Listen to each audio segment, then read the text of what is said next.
Halo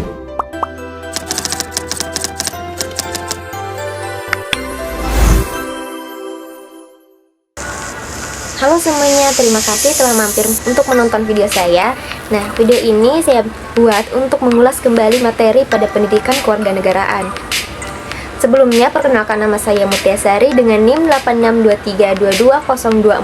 862322024015 dengan program studi Pendidikan Guru Madrasah Ibtidaiyah semester 3, Fakultas Tarbiyah Institut Agama Islam Negeri Bone. Untuk kedepannya akan ada beberapa pembahasan materi yang akan saya bahas secara singkat. Nah, diantaranya yaitu ada asas kewarganegaraan, problem status kewarganegaraan, serta hak dan kewajiban. Terus pembahasan kedua ada definisi-definisi negara dan unsur-unsur negara. Terus pembahasan ketiga ada teori terbentuknya suatu negara dan bentuk-bentuk negara.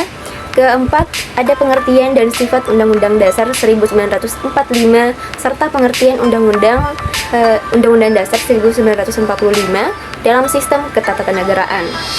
Pembahasan kelima ada konstitusi dan hubungannya dengan lembaga negara di Indonesia.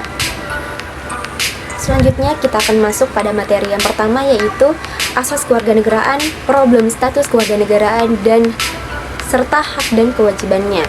Jadi, apa sih itu asas kewarganegaraan? Nah, asas kewarganegaraan adalah pedoman dasar yang dipegang oleh suatu negara untuk menentukan siapa saja yang akan menjadi warga negaranya. Ada beberapa unsur dalam asas kewarganegaraan. Di antaranya yaitu yang pertama ada dikatakan dengan ius soli. Ya, ius soli ini merupakan asas berdasarkan tempat kelahiran. Jadi, seseorang ini mendapatkan status kewarganegaraan berdasarkan di mana ia lahir. Terus yang kedua yaitu ada ius sanguinis. Nah, ius sanguinis ini merupakan hak berdasarkan keturunan. Jadi, seseorang mendapatkan status kewarganegaraan karena merupakan keturunan dari orang tuanya. Terus ada yang ketiga yaitu asas perkawinan. Nah, asas perkawinan ini merupakan asas yang memberikan status kewarganegaraan kepada warganya karena mengikut pada suatu ikatan perkawinan, baik seseorang itu mengikut pada suaminya atau mengikut pada istrinya. Selanjutnya ada dikatakan dengan problem status kewarganegaraan. Jadi, problem status kewarganegaraan ini muncul ketika seseorang ini memiliki status kewarganegaraan yang tidak jelas. Nah, beberapa istilah diantaranya yaitu yang pertama ada apatrid, terus ada bepatrid, yang ketiga ada multipatrid. Nah, apatrid ini merupakan seseorang yang tidak memiliki status kewarganegaraan yang jelas. Terus yang bepatrid ini merupakan seseorang yang memiliki status kewarganegaraan dua. Jadi orang ini memiliki dua status kewarganegaraan. Terus yang ketiga ada dikatakan multipatrid. Jadi multipatrid ini merupakan seseorang yang memiliki status kewarganegaraan lebih dari dua. Selanjutnya yaitu hak dan kewajiban warga negara. Jadi ada beberapa hak dan kewajiban warga negara yang saya lampirkan pada PowerPoint ini. Bisa dilihat. Jadi yang pertama itu ada hak atas kewarganegaraan. Nah, hak atas kewarganegaraan ini terdapat pada pasal 26 ayat 1 dan 2.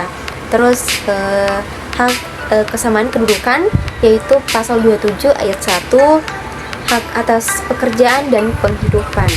Nah, selanjutnya ada beberapa lagi hak dan kewajiban warga negara, bisa dilihat secara langsung.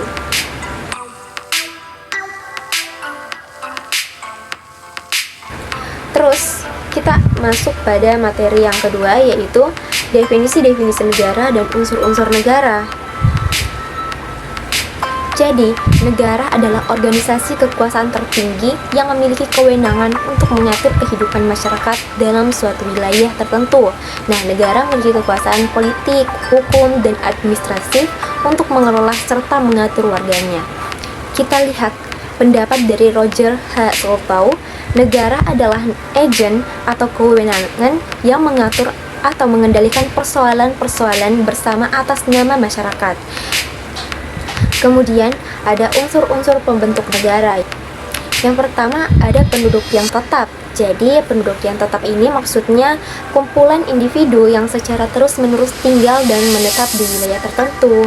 Terus yang kedua ada wilayah yang jelas. Jadi apabila ada penduduk maka akan ada wilayah. Nah, wilayah negara ini yang mencakup daratan, lautan, dan udara yang di atasnya.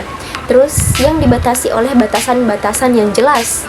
Yang ketiga ada pemerintahan yang berdaulat. Jadi lembaga atau struktur yang menjalankan fungsi-fungsi negara, termasuk pembuatan undang-undang, pelaksanaan kebijakan, serta penegakan hukum. Yang keempat adanya kemampuan menjalin hubungan internasional. Ya, jadi di suatu negara itu pada negara itu harus memiliki kemampuan untuk bertindak sebagai subjek hukum internasional dan menjalin hubungan dengan negara lain.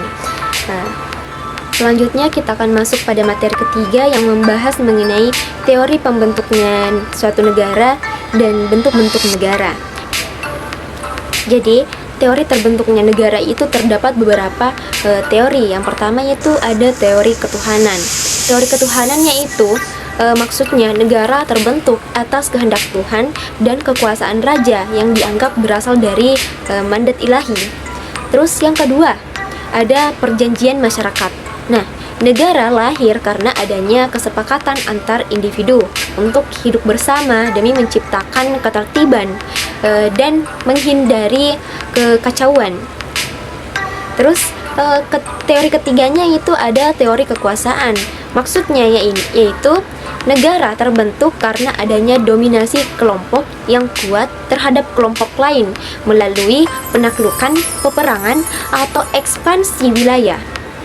Terus yang keempat ada teori patrimonial. Maksudnya teori patrimonial ini negara lahir dari perkembangan organisasi keluarga dan struktur sosial yang berbasis garis keturunan dan kepemimpinan adat. Terus teori yang terakhir yaitu teori modern. Nah, teori modern ini merupakan maksudnya negara terbentuk karena adanya kebutuhan ekonomi, sosiologi, dan institusional, seperti teori Marxis yang menyatakan bahwa negara adalah alat kelas penguasaan untuk menindas kelas lemah. Terus kita masuk pada bentuk-bentuk negara. Nah, ada 3 bentuk negara, yaitu yang pertama ada dikatakan dengan negara kesatuan. Jadi negara kesatuan ini merupakan negara yang dimana seluruh kedaulatan berada di tangan pemerintah pusat seperti Indonesia, Jepang, dan Prancis. Yang kedua yaitu ada negara serikat. Nah, negara serikat ini merupakan negara yang dimana kedaulatan terbagi antara pemerintah pusat dan pemerintah negara bagian seperti Amerika Serikat, Jerman, dan Australia. Yang ketiga ada negara konfederasi. Negara ini berbentuk kerjasama longgar antar negara berdaulat yang bergabung untuk mencapai tujuan tertentu, seperti Konfederasi Amerika sebelum menjadi negara federal. Jadi intinya pada pembahasan kita kali ini, teori terbentuknya negara dan bentuk-bentuk negara ini dapat membantu kita memahami bagaimana negara-negara terbentuk dan berkembang dalam berbagai konteks sejarah dan politik. Selanjutnya kita akan masuk pada pembahasan ketiga, yaitu ada pengertian dan sifat Undang-Undang Dasar 1945 dan Undang-Undang 1945 dalam sistem ketatanegaraan. Jadi, Undang-Undang Dasar 1945 ini merupakan konstitusi tertulis dan hukum dasar tertinggi di Indonesia. Nah, di dalamnya itu memuat dasar-dasar mengenai bentuk dan sistem pemerintahan, kedaulatan rakyat, pembagian dan pelaksanaan kekuasaan negara. Terus, ada hak dan kewajiban warga negara serta tujuan nasional bangsa Indonesia. Nah, Undang-Undang Dasar 1945 ini berfungsi sebagai landasan yuridis, politik, dan moral bagi seluruh penyelenggaraan pemerintahan negara. Nah, dan juga memiliki sifat-sifat tertulis, fleksibel, singkat, dan fundamental yang mengikat dan memaksa serta permanen tetapi dapat diubah. Terus, undang-undang dalam sistem ketatanegaraan. yang ini merupakan peraturan perundang-undangan yang dibentuk oleh Dewan Perwakilan Rakyat, yaitu DPR, dengan persetujuan Presiden, yang berfungsi sebagai aturan pelaksana dari Undang-Undang Dasar 1945. Terus, hal ini juga memiliki sifat mengatur atau regeling dan bersifat umum seperti mengikat bagi seluruh warga negara berada di bawah undang-undang dasar dalam hierarki peraturan perundang-undangan. Nah, ada juga hubungan antara Undang-Undang Dasar 1945 dan Undang-Undang dalam sistem ketatanegaraan. Jadi, Undang-Undang Dasar 1945 ini memiliki kedudukan tertinggi dalam hierarki peraturan perundang-undangan nasional. Terus, undang-undang harus bersumber dan berlandaskan pada Undang-Undang Dasar 1945. Undang-Undang Dasar 1945 ini berfungsi sebagai pedoman bagi pembentukan undang-undang. Terus, Mahkamah Konstitusi memiliki wewenang untuk menguji dan membatalkan undang-undang yang bertentangan dengan Undang-Undang Dasar 1945. Jadi, Undang-Undang Dasar 1945 ini dan Undang-Undang dalam sistem ketatanegaraan ini memiliki hubungan yang sangat erat dan bersifat hierarkis, yang dimana Undang-Undang 1945 menjadi dasar pembentukan dan tolak ukur keabsahan dari setiap undang-undang.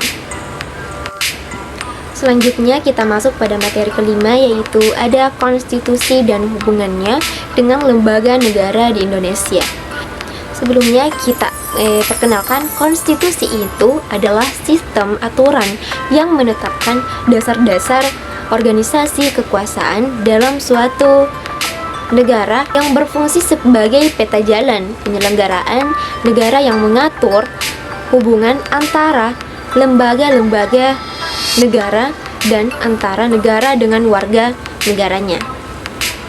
Di dalam konstitusi itu terdapat ciri-cirinya. Ada hukum dasar tertinggi, mengatur pembagian dan pembatasan kekuasaan negara, terus menjamin dan melindungi hak asasi manusia, menjadi pedoman dalam penyelenggaraan negara, terus bersifat fleksibilitas dan dinamis, kemudian terakhir mencerminkan identitas dan cita-cita bangsa. Terdapat hubungan konstitusi dengan lembaga negara. Ada konstitusi sebagai sumber legitimasi lembaga negara. Terus, konstitusi sebagai pengatur hubungan antar lembaga dan negara. Terus, ketiga ada konstitusi sebagai pengendali kekuasaan atau limit of power. Yang terakhir adalah konstitusi sebagai pedoman etika dan prinsip moral kenegaraan. Jadi, konstitusi ini memiliki peran yang sangat penting dalam menjaga keseimbangan antara kekuasaan negara dan kebebasan warga negara, serta menjadi landasan utama bagi seluruh aktivitas politik, hukum, dan pemerintahan di Indonesia. Itulah tadi materi yang sempat saya sampaikan secara singkat dan saya pahami mengenai materi-materi asas kewarganegaraan, definisi-definisi negara beserta unsurnya, terus teori terbentuknya suatu negara beserta bentuk-bentuknya, kemudian pengertian dan sifat undang-undang beserta pengertiannya dalam sistem ketatanegaraan, dan materi terakhir itu konstitusi dan hubungannya dengan lembaga negara di Indonesia. Itu saja yang bisa saya pahami dari materi ini. Apabila ada kekeliruan, mohon maaf apabila dalam penyampaian pembahasan saya terdapat kekeliruan dan juga kurang jelas. Kita manusia sama-sama masih belajar dan masih ada kekurangan. Saya akhiri pembahasan saya kali ini. Saya ucapkan terima kasih karena menonton video saya sampai akhir dengan sabar dan menunggu sampai akhir. Kita bertemu lain kali. See you next time.